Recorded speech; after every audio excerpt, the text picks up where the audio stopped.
आपल्याला शेतकऱ्यांना मजबूत करायचं, शेतकऱ्यांना या सवलतीचा लाभ घेऊन द्यायचा आहे। शेतामध्ये राबून जे कमवलेलं पीक आहे त्याला योग्य आणि चांगला भाव मिळाला पाहिजे। कोण्या भरायचे, शिवायचे, माल काढायचा आहे, घालायचं, त्या हमाल लोकांना पण जे आहे त्यांना सुखसोयी उपलब्ध करून द्यायला पाहिजे। एक रेकॉर्ड ब्रेक जे आहे खरेदी आपली येवला तालुक्यातली झाली पाहिजे। ज्येष्ठ नेते माजी आमदार मारुतराव पवारजी, माणिकराव शिंदे, राधाकिशन अप्पा सोनवणे, वसंतराव पवार, मोती खैरे, संजयजी बनकर, सुनील देशमुख, तहसीलदार साहेब, राजपूत साहेब, रतनजी बोरणारे, मकरंद सोनवणे, दत्ता निकम आणि आता झालेले राजाभाऊ लोणारी व खरेदी विक्री संघाच्या सर्व सहकारी आणि जमलेले शेतकरी बंधू, आजचा दिवस हा शेतकऱ्यांसाठी अतिशय महत्वाचा दिवस। बाजारामध्ये आपण जर विकायला गेलो तर आता 1700-1800 काही 1900 भाव आहे आणि सरकारच्या माध्यमातून सरकारने जो निर्णय घेतलेला आहे की शेतकऱ्यांना एक मजबूत साथ द्यायला, त्यांनी जे केलेलं कष्ट आहे, शेतामध्ये राबून जे कमवलेलं पीक आहे त्याला योग्य आणि चांगला भाव मिळाला पाहिजे आणि तो बाजारामध्ये जर मिळत नसेल तर शासनाच्या माध्यमातून तो भाव उपलब्ध करून द्यायचा ही भूमिका शासनाने घेतली। आणि म्हणूनच आज जर आपण बघितलं तर मक्याला जे आहे जवळजवळ 2400 रुपये भाव आणि सोयाबीनला जे आहे 5328 रुपये प्रति क्विंटल हा भाव घोषित केलेला आहे। सर्व अधिकाऱ्यांना आणि सोसायट्यांना सगळ्यांना विनंती आहे की जास्तीत जास्त शेतकऱ्यांनी कशा याच्यामध्ये भाग घेता येईल यासाठी प्रयत्न केले पाहिजे। तुम्ही सांगितलं की 1700 लोकांनी काहीतरी केले, पण पेपरला तर दिलेलं आहे काहीतरी 1785 लोकांनी, इथे पेपरमध्ये आहे 1987 लोकांनी केलेली आहे।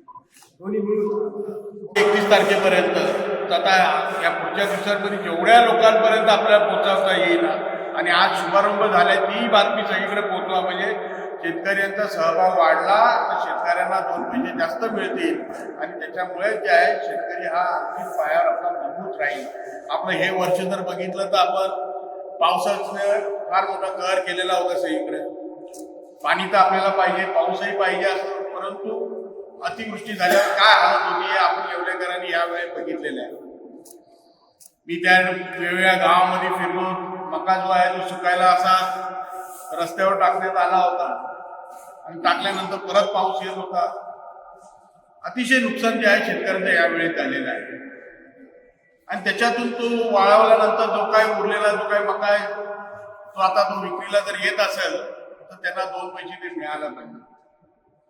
आपण जे आहे सगळे शेतकरी बांधव,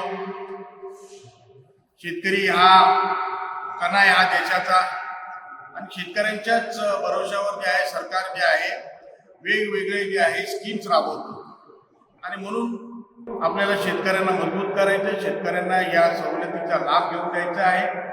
निश्चितच आपण सांगितल्याप्रमाणे आता हे गोडाऊन बांधलेलं आहे, परंतु हे कमी पडणार आहे कारण मका खूप आहे। तुम्ही 1 लाख म्हणता, आमदार साहेब तर म्हणतात की खूप लाखो क्विंटल आहे, तर या सगळ्याचं आपल्या खरं म्हणजे आपल्याला व्यवस्था करावी लागेल। मी आत्ता जे आहे यांच्याकडून माहिती घेतल्याप्रमाणे पाटोदा आणि अंदुरशील येथे मार्केट कमिटीचे गोडाऊन आहे, ते गोडाऊन मका आणि सोयाबीनसाठी वापरण्यासाठी तहसीलदारांना सूचना दिलेल्या आहेत, तर तेही आपण करून घेऊ।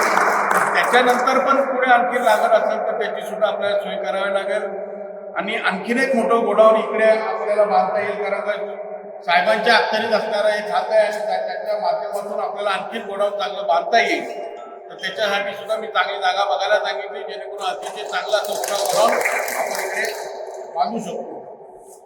त्याचबरोबर जे आहे आपल्याला जे हमाल आहे ते कोण्या भरायचे, शिवायचे, माल काढायचा आहे, घालायचं, त्या हमाल लोकांना पण जे आहे त्यांना सुखसोयी उपलब्ध करून द्यायला पाहिजे कारण काही ठिकाणी बाथरूमची सोय नाही, पाणी पिण्याची सोय नाही, तर ह्याची सुद्धा सोय आपल्याला करणं आवश्यक आहे कारण शेवटी दिवसभर ते काम केल्यानंतर त्यांना तो काही थोड्या वेळाचा विरंगुळा पाहिजे असतात। आमदार साहेबांनी सांगितलं की माझा ब्रेक फार मोठा असतो, आता शॉर्ट ब्रेक जरी केला तरी पण थोडा ब्रेक तर त्यांना द्यावाच लागेल कारण का काम जे आहे ते फार जिकरीचं काम आहे, एवढं सोपं काम नाही आहे.